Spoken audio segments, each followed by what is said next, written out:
नमस्कार शेतकरी मित्रांनो, मी शेतकरी या यूट्यूब चॅनलमध्ये आपलं मनापासून स्वागत आहे। शेतकरी मित्रांनो, आजच्या या व्हिडिओमध्ये आपण कापूस पिकामध्ये शेवटची फवारणी हे कोणत्या कालावधीमध्ये आपले कापूस पीक असताना करणे महत्त्वाचे आहे, सोबतच आपल्याला कोणकोणत्या औषधाचा या शेवटच्या फवारणीमध्ये वापर करणे गरजेचे आहे, जेणेकरून दीर्घकाळ रिझल्ट आपल्या कापूस पिकामध्ये त्या घटकाचा राहणार आहे। सोबतच आपल्या कापूस पिकामध्ये जे काही पांढरी माशी, मावा, तुडतुडे आणि जे काही बोंडअळीचा प्रादुर्भाव मोठ्या प्रमाणामध्ये पाहायला मिळतो, त्याचे सुद्धा नियंत्रण आपल्याला या फवारणीमध्ये करायचे आहे। आणि बोंडाचे वजन आणि आकार हे वाढवण्यासाठी आपल्याला कोणकोणते घटक याच्यामध्ये वापर करणे गरजेचे आहे याची माहिती बघण्याचा प्रयत्न करणार आहोत। त्यासाठी व्हिडिओ शेवटपर्यंत पहा आणि अशा शेतीविषयक नवनवीन माहितीसाठी आपले मी शेतकरी या यूट्यूब चॅनलला सबस्क्राईब नक्की करा। शेतकरी मित्रांनो, कापूस पिकामध्ये शेवटची फवारणी करत असताना आपले कापूस पीक पेरणीपासून 90 ते 100 दिवसानंतर आपण झाल्यानंतर याची फवारणी करू शकता। शेतकरी मित्रांनो, या काळामध्ये मोठ्या प्रमाणामध्ये पांढरी माशी, मावा, तुडतुडा, हिरवे तुडतुडा सोबतच फुलकिडा याचे सुद्धा मोठ्या प्रमाणामध्ये प्रादुर्भाव पाहायला मिळतो। शेतकरी मित्रांनो, याचा जर आपल्या कापूस पिकामध्ये मोठ्या प्रमाणामध्ये प्रादुर्भाव झाला तर निश्चितच आपल्या कापूस पिकाचा मोठ्या प्रमाणामध्ये रस त्या ठिकाणी शोषला जाऊ शकतो आणि रस शोषला गेल्यानंतर आपल्या कापूस पिकाचे पाने हे पिवळे पडणे, कोकडे होणे यासारखे लक्षणं आपल्याला कापूस पिकामध्ये दिसून येते। तर या सर्व किडीवर नियंत्रण मिळवण्यासाठी आपल्याला या शेवटच्या फवारणीमध्ये चांगल्या दर्जाचे आणि दीर्घकाळ रिझल्ट देणारे कीटकनाशक वापर करणे आवश्यक आहे।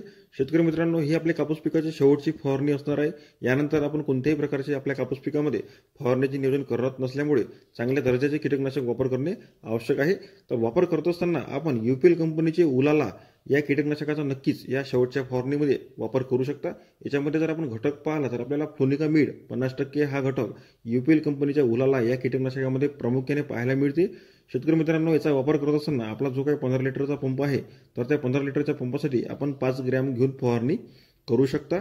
त्यानंतर शेतकरी मित्रांनो, आपल्या कापूस पिकामध्ये अळीचा प्रादुर्भाव मोठ्या प्रमाणामध्ये याच काळामध्ये आपल्याला पाहायला मिळतो किंवा आपल्या कापूस पिकामध्ये बोंडअळी न येण्यासाठी आपल्याला या शेवटच्या फवारणीमध्ये प्रभावी कीटकनाशक वापर करणे आवश्यक आहे। तर वापर करत असताना आपण सुमोटोमो कंपनीचे डेनिटॉल या कीटकनाशकाचा नक्कीच शेवटच्या फवारणीमध्ये वापर करू शकता। याच्यामध्ये जर आपण घटक पाहिला तर आपल्याला फेनप्रोपेथ्रिन 10% EC हा घटक आपल्याला सुमोटोमो कंपनीच्या डेनिटॉल या कीटकनाशकामध्ये पाहायला मिळते। शेतकरी मित्रांनो, याचे सुद्धा जबरदस्त रिझल्ट आपल्याला अळीचे नियंत्रण करण्यासाठी करता येणार आहे। याचा वापर करत असताना आपला जो काही 15 लिटरचा पंप आहे तर त्या 15 लिटरच्या पंपासाठी आपण 30 मिली घेऊन फवारणी करू शकता।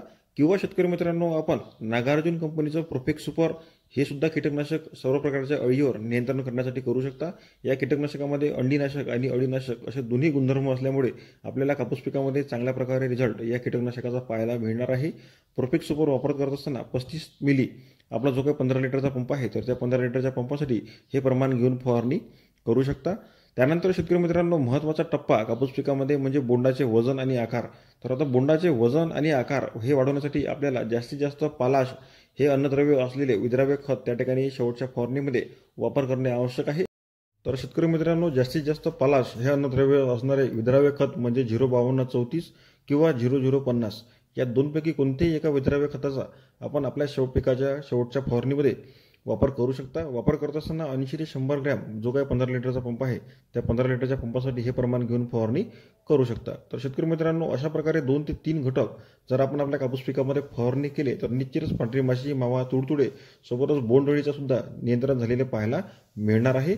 त्यानंतर महत्त्वाचा टप्पा म्हणजे आपले बोंडाचे वजन आणि आकार। तर शेतकरी मित्रांनो, कापूस पिकामध्ये उत्पादन वाढीसाठी महत्त्वाचा टप्पा म्हणजे बोंडाचे वजन आणि आकार। तर या विद्राव्य खतामुळे आपल्याला बोंडाचे वजन आणि आकार वाढलेले पाहायला मिळणार आहे। शेतकरी मित्रांनो, माहिती कशी वाटली नक्की कमेंट करा आणि हा व्हिडिओ जास्तीत जास्त शेतकऱ्यांपर्यंत शेअर करा। शेतकरी मित्रांनो, धन्यवाद।